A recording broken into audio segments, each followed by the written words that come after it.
So in this video I'm going to look at the UK government strategy and compare the effects with the last video, which was essentially a no intervention strategy with a decent welfare state.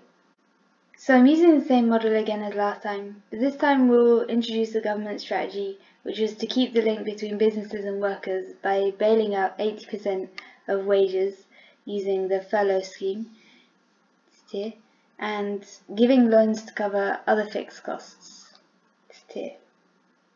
So again, we're going to need to wipe out the row for pigs, and we're going to insert this row here into household savings because they're no longer able to spend on their luxuries. But this time we'll show that the government's going to give a loan for the businesses in the pig industry to pay their own rent. So let's say that their own rent was 7 out of the 13. And is also going to pay the furlough. Let's say it's going to be 21 in wages. So that's going to include all of the necessary spending on wheat, everything enough to cover household rent, and it's going to leave a little bit extra in savings as well. So here again, they don't need to pay for iron anymore since they're not producing anything. They've got 12 and 13 to pay, which is 25, and they're getting 28 in, so it's going to leave an extra £3 in household savings from the furlough scheme, and everything else is going to go because they're not producing anymore, so they're not going to be taking in profits and they're not going to be paying tax. So now this row and column both equal 28, and we can see that the iron department, that's reduced to 38, and so their business savings are going to go down to 0. So there's going to be an equal amount of government deficit up here, and then if we look at the tax has also changed, so 5 plus 4 plus 3, that's 12, which means that the deficit here for the hospital also increases, so that's now minus 42. And then if we total up these rows, this one's going to be 48 and this one's going to be minus 48, and so they'll be equal again. So now in terms of GDP, this seems like a much better policy. This time it's only fallen to 210 from, it was 248 before. Like in the other example, there's been an accumulation of household savings up here, and this will intensify for as long as the crisis continues. In the pig industry, there's been a kind of free stimulus as well. All of this household savings can then be potentially used to buy more luxuries once that sector reopens. And unlike in the last example, the sector is still there, at least waiting to start producing again, which could mean that this fall in GDP is for the most part meaningless, because of course GDP is going to be lower for the time that part of the economy isn't running. But if the protection worked properly, it would have more potential customers rather than less afterwards, and so there's the possibility that this household savings could be used to actually grow the luxury sector, or at least repair some of the damage that could be done to those businesses who aren't able to survive this. So it's important to remember when we're looking at the news reports that we just don't know what it means right now. Many people are going to have claimed universal credit in the month before the furlough started, so it's hard to know how much real unemployment there is at the moment. So in many ways this policy is very protective to the whole economy. It's very much less likely that there's going to be a domino-like recession like there was a big possibility of in the last video. I mean, again, there might be an issue for any of the iron department that we're only producing for the pig department, because the pig industry has no need to pay them, unlike the fact that they have to pay rent because they're not using any of the supply. But let's just assume that these businesses can also claim on this scheme in the same way. Then they'll also be protected. So the idea is that when the restrictions lessen, this industry can just start straight back up again. They've still got their workers, they've still got their buildings, they can just start buying their supplies again, and then everything can go back to normal a lot more quickly. That's assuming that people still want the same pigs that they wanted before and they don't want something else instead.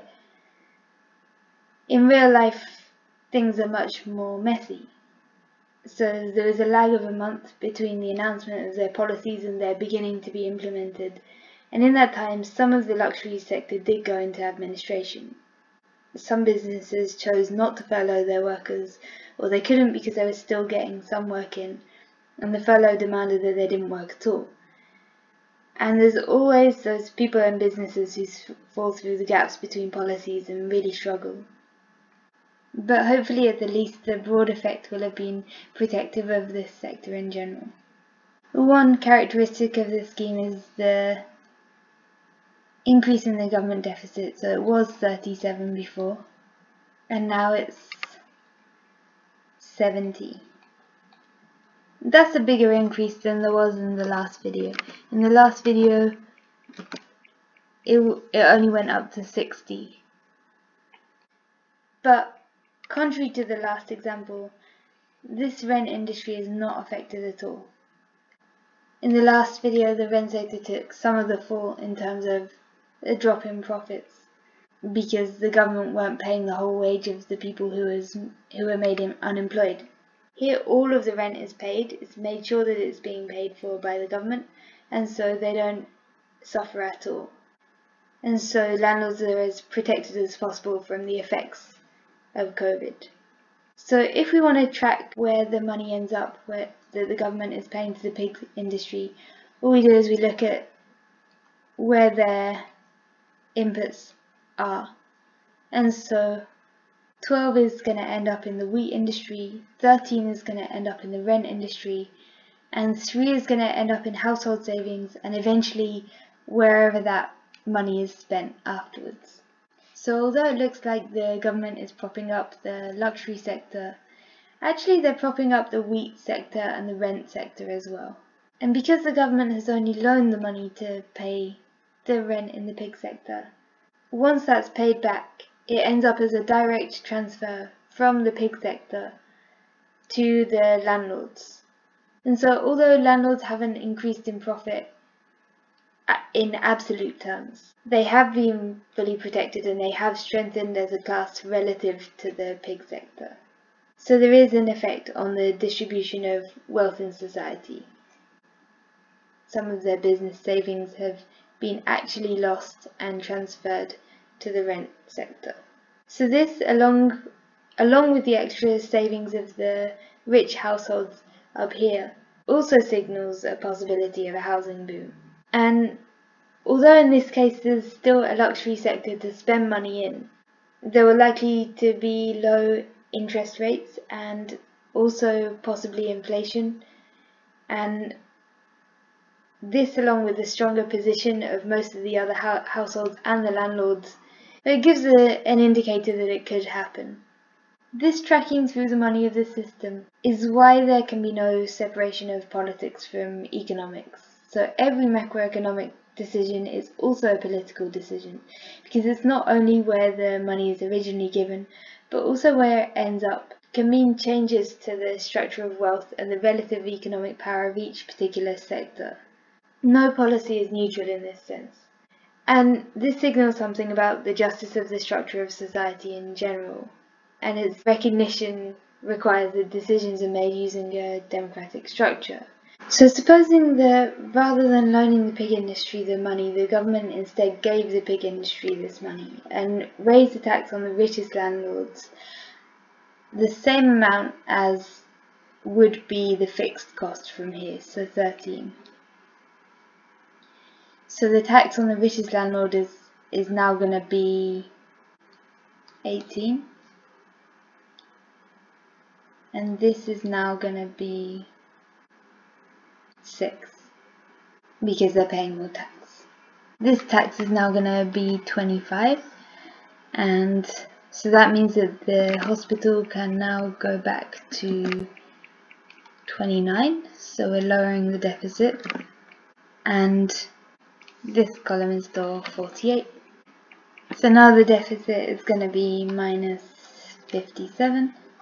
So doing this, if you tax only the richest landlords, then you protect any small landlords who aren't making any profit. And you also ensure that rich landlords aren't unduly benefiting from the crisis. Or the other possibility is that they just freeze the rent, so you just take out this box here for the duration of the crisis, and then you would protect the smaller landlords directly and increase the tax on the rich landlords a lesser amount. The difference between those two policies is substantively nothing. The only difference is how the economy looks in terms of GDP. So GDP looks higher in this example because there's still rent being charged and sold.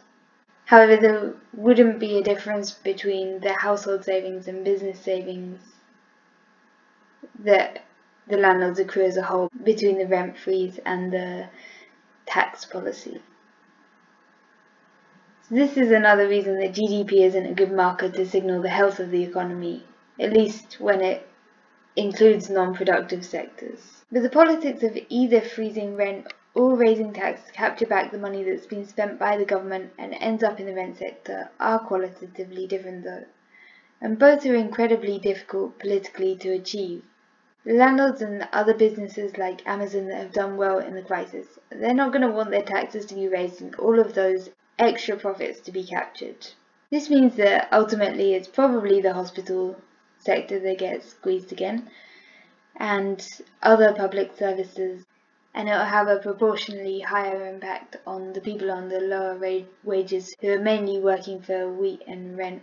But it's clear from the videos in this series that there's a link between the government deficit and household and business savings or profitability. So the moment you make these cuts to the public services to repay the deficit, you also cut future profits. As well as the obvious impact on the health of the population, that also causes unnecessary cyclical changes in the luxury sector, because it's going to be the first to expand and contract. So what's the difference between the current government policy and the one in which landlords are taxed? Well, one thing is the size of the government deficit. The government deficit is higher in the policy that they've chosen, and we know that the government deficit is related to the profits and savings of rich households, like we just said. And so we know that with the government policy that these will also be correspondingly higher. Either policy would leave open the possibility for more spending on luxuries and housing when society reopens. And that also leaves open the possibility for inflation if production is not strong enough. But if you tax landlords and the richest households, then you lessen the risk of inflation and the housing boom, while still leaving enough household savings to avoid a recession of the luxury industry, if people are willing to spend their new savings. So finally, again, there's no economic decision which is not a political decision. Every economic decision is a political decision. And we should be able to decide democratically as a society which sectors we want to be strengthened or weakened, depending on our values and what we want to achieve for society. There's no technical best solution. There's only questions about what effect we want to have on society qualitatively as well as quantitatively. So, although it's my opinion that we should be taxing from where this ends up, it could be that people believe that landlords are not strong enough in society at the moment and they need to be strengthened, and then you would want this to happen. Just like I believe that it's fine to prop up the necessaries industry in this case, so that it doesn't harm the people who are the least well off. But there's many other strategies that could be taken. For instance, you might try to inflate your way out of the deficit, or you might just consider the deficit is not an issue and start considering government debt as different to other kind of debt. The last thing I want to say is please don't take any of the kind of prediction elements of these last two videos particularly seriously. There's so many variables that are at play that haven't been discussed here, and these models are not made with real numbers either. So for example, with the housing boom, housing lenders are at the moment not really prepared to lend to people, which would provide a limit on the amount of the demand for housing that actually goes through, and so could prevent that housing boom, for example. And also, we don't know what's going to happen in terms of whether there's going to be more shutdowns, how even the shutdowns are going to be, how long social distancing is going to be in effect, and how much that's going to impact total sales, whether people will just buy stuff online or they'll actually buy less. So anyway, I hope these videos have been interesting, at least.